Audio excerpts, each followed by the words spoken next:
Greetings and welcome to Productive DeFi. So in this lesson, we're going to learn about liquidity pools and decentralized exchanges, more commonly known as DEXs.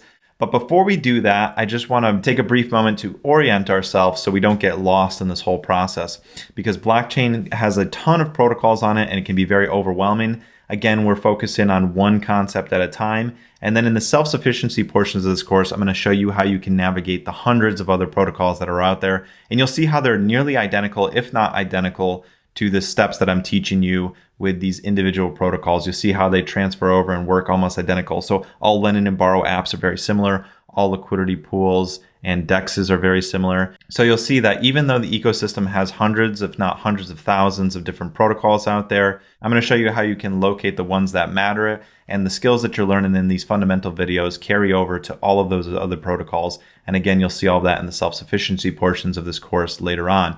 And in case I didn't explain it too well before, Avalanche is just another blockchain. So it's just like Ethereum. It's a competitor to Ethereum, essentially. We are kind of living in this Wild West time right now in blockchain, where it's just kind of a land grab and everybody's trying to basically be the leader, or there are technologies that are trying to solve technical challenges of other blockchains. So Ethereum was the first to really introduce smart contracts, but they were also slower. So these other networks and other people came up with solutions that allowed smart contracts just like Ethereum, but they came up with ways to structure the blockchain network to make it more fast and cheaper and have other benefits and trade-offs that Ethereum doesn't have. And all of these blockchains are essentially doing that. They're providing their own trade-offs and solutions in the way that they think a blockchain technology could be best. And you can see that Avalanche is the top 12th largest blockchain as of right now as I'm making this video. So you can see that it's very reputable and a well-trusted project in the blockchain network. And it's also up 46% in the last 7 days. That's pretty impressive, right? So that's a good example that Avalanche is up 46% in the last 7 days. And you can see that Bitcoin has gone down 1%. So everybody's trying to find a blockchain network that they can use that is more efficient or has better trade-off opportunities than other blockchains. And it doesn't mean that one is necessarily the end-all be-all. Some of these have benefits that complement each other, so it makes sense to have different networks. But going into the particulars of how all of these blockchain networks work and what those trade-offs are and all of the decisions about which one is best and which one might be best for your portfolio is something that we go over in the research portion of this course. So I just wanted to briefly orient ourselves on Avalanche and why we were using another network, which was mainly to avoid the fees of Ethereum and learn how we can interact with other blockchains just as simply as we can with Ethereum by using our MetaMask wallet. And you saw how easy that was, and we were able to do all of the same types of functionality as we could with Ethereum on this lending and borrowing protocol. Okay, so now that we've got ourselves oriented with what we've done so far, let's go ahead and let's jump into the liquidity and decentralized exchange portion of this tutorial. So the protocol that I'm going to show you hands-on in this video is going to be the Sushi protocol at sushi.com. Now, Sushi is just a decentralized exchange. So the best way to understand what a decentralized exchange is, which is what the Sushi protocol is to just jump in and start using it. So I'm going to go ahead and do that, and you can see exactly what it is in real time. So just like the Avi protocol, we have to connect our wallet. So we go to sushi.com and we go enter app. So once I'm in the sushi.com app, I can go ahead and connect my wallet. So you can see that this is almost identical how the Avi protocol worked as well. Everything is going to use our MetaMask wallet to basically interact with the protocols. And just like before, we have to allow it to connect to MetaMask and give it the approval. It's good to always just keep an eye on what you're allowing it to have access to. So I'm going to allow it to have access to account 1, and it tells me the permissions that we're going to grant it, and I'm going to go ahead and connect it. So now that we're connected to the Sushi protocol, I'm just going to briefly explain, well, what is a DEX, a decentralized exchange? Well, a decentralized exchange is just a way that we can basically convert one of our cryptocurrencies to another. Now in this wallet, you can see that we only had about $9 right now in AVAX, which is the main token of the Avalanche protocol. And I also want to show you that just like before, we can switch networks. So I can come over here and I can choose Ethereum, and then my wallet will just need to approve the switch over on the network. So whichever network your wallet is connected to is the one that will generally be connected to by default. So you can switch it by either doing it in the app and then it will ask your wallet to switch, or you can just do it manually in your wallet and then it would be reflected here on the app as well. But yeah, we know that Ethereum has high network fees, so we want to try to transact on another option, which is the Avalanche blockchain.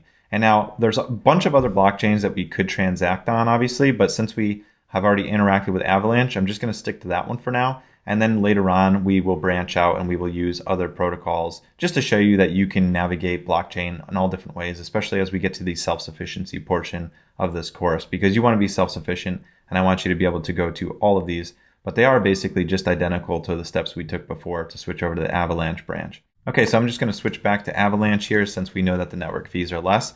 And I want to teach you what a decentralized exchange is, which I'll now refer to as a DEX going forward in this video. So I'm going to teach you what a DEX is. And the DEX just allows us to basically convert one of our coins for another coin.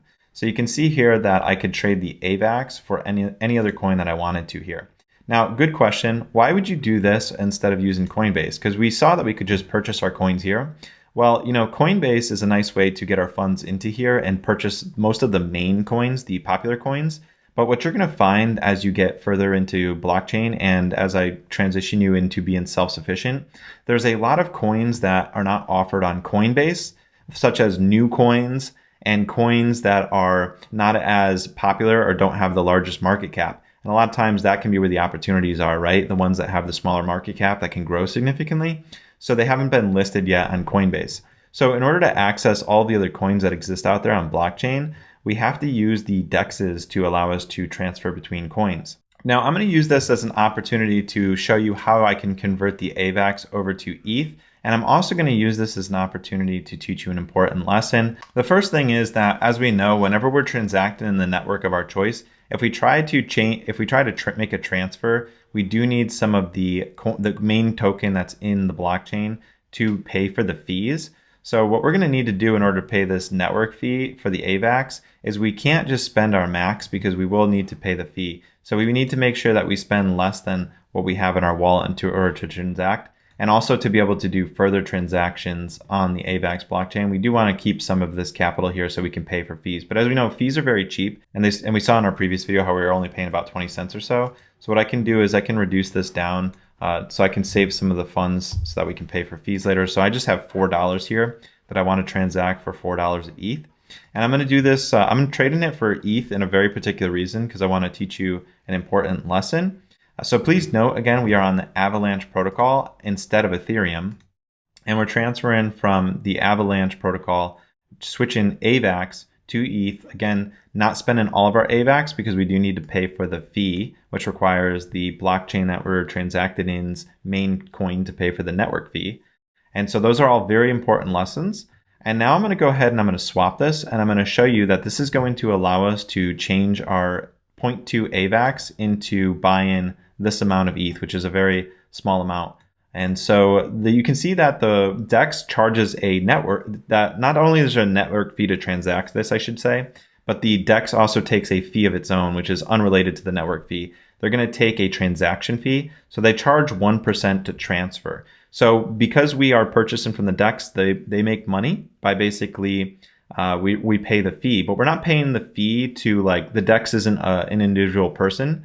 I'm going to talk about liquidity pools in a minute, and you'll see that these fees are coming out of liquidity pools. And then in a minute, I'm going to show you how we can contribute to liquidity pools. So instead of being the one that we're spending fees here, we could actually earn these fees. And that's the purpose of this whole tutorial. First, I want you to understand what a DEX is, because a DEX is also how we can also contribute to a DEX and earn money from the DEX because we can participate in it. So you can either be a user of the DEX where you're transacting coins, or you can be a user of the DEX where you put your coins up. Just like we did in the lend and borrowing where we put our coins up, we can do that on the DEXs as well. And we can earn the fees instead of spending the fees. But first I'm going to show you how to spend the fees, because at some point you're probably going to need to convert one coin to another. So it's very common to use DEXs. And everybody that needs to do it basically on the blockchain to convert one coin to another, once we take a look at the flip side of this and how we can earn money, because everybody needs to use these protocols basically. So let's go ahead and let's spend that fee and let's swap our AVAX for ETH. So let's go ahead and do that. And I'm going to teach you a very important lesson here.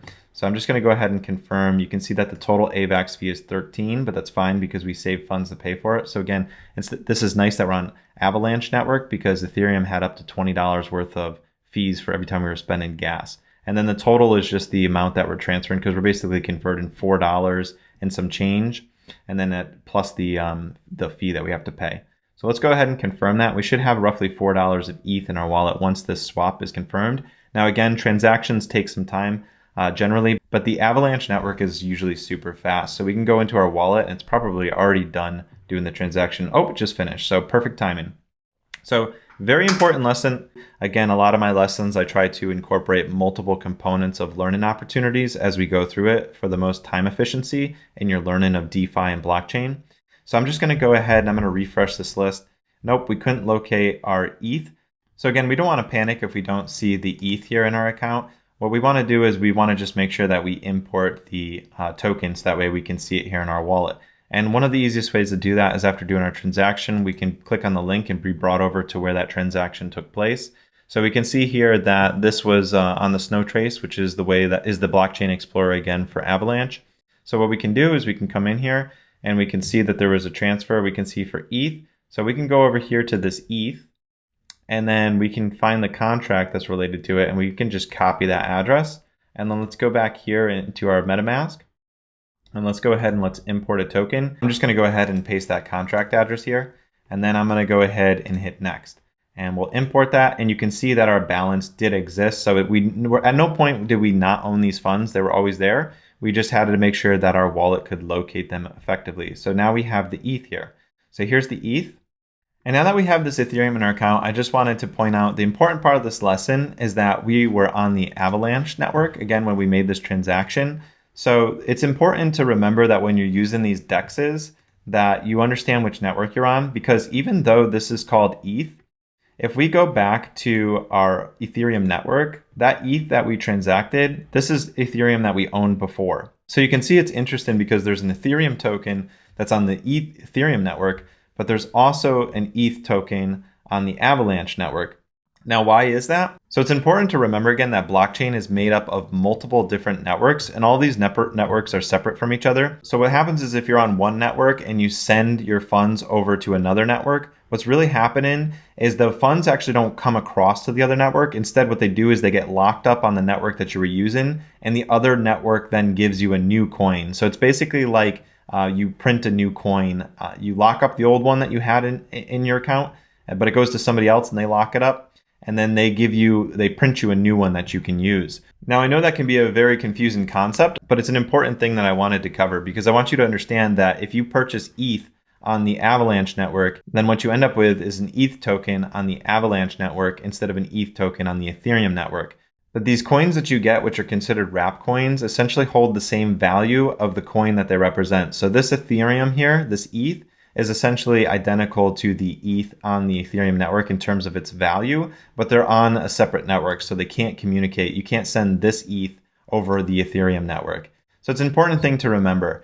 And so there's different variations of these wrapped tokens. So it's important to look at the one that's popular on the network. So in the case of Avalanche, the ETH token that I purchased is not necessarily the most popular one on the Avalanche network. So this is why this is a very important lesson, because if we go back to our lending and borrowing protocol, we can see that they're not trading the ETH coin. What they're trading instead is the wrapped ETH.E.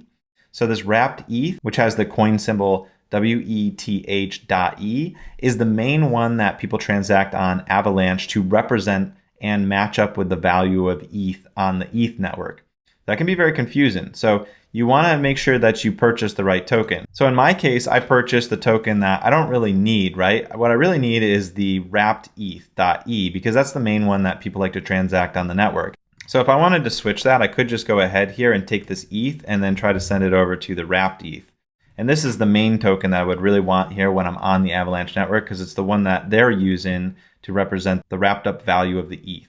So I can just go ahead and I can just convert that again since this ETH token is being less used here on the network. It doesn't mean that it's not being used at all. Obviously, it exists for a reason and some places are probably using this version of the token. But it's just important to understand that every ecosphere is going to kind of have their own way of working and dealing with different coins. And so you kind of need to do your research a little bit, which is why I have the research portion of this course to make sure that you're fully educated before you do any transacting and accidentally purchase the wrong coin or accidentally make a transaction on the wrong network, just like I did here to showcase this example. All right, so I could do the same thing. So again, a DEX just allows us to convert funds. So if I wanted to, I could just go ahead and switch these coins over. So it's not a big deal. And now that I've approved it, I can swap it. So Keep in mind that it's not on click action. First, we approve it so that we're allowing the protocol to be able to use the ETH that we have in our wallet. And then we have to click swap to actually have the swap go through, because you can see our value is still with the ETH. So let's go ahead and swap that. We hit swap. We're going to have to pay this 0.23% price impact fee, which is going to go to the liquidity pool providers, which is what we're going to learn how to do next. So that way we can earn this fee instead of having to spend this fee. So I'm going to go ahead and swap it again just for educational purposes, seeing how we can swap the coin, confirming. And so this is all that DEXs do basically. The main important part so far in this lesson is to just understand that DEXs allow you to convert one coin to another. So let's go ahead and let's go into our wallet and let's see if it automatically was able to locate that coin now. So let's just go ahead and refresh this list. So we're not seeing it. So, okay, so if we're not seeing it, what we can do is we can just go ahead and import this token. I'm going to show you how we can import this token. If you don't know, like if we don't have a link to click on and everything. So how do we do this? Well, one of the easiest ways would be to go over to CoinMarketCap. And then what we can do is we can search for the token that we just purchased, which was the WETH.E. So just remember, don't panic if you don't see that coin immediately. Now this is showing us a DEX basically. Well, we just want the coin. We don't want this pair here, which it's showing us. So this is the coin that we want. Important lesson as well.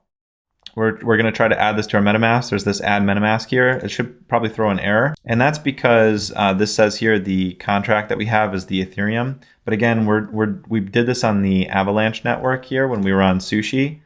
And so in order to get that, we just want to go to more, locate the Avalanche chain.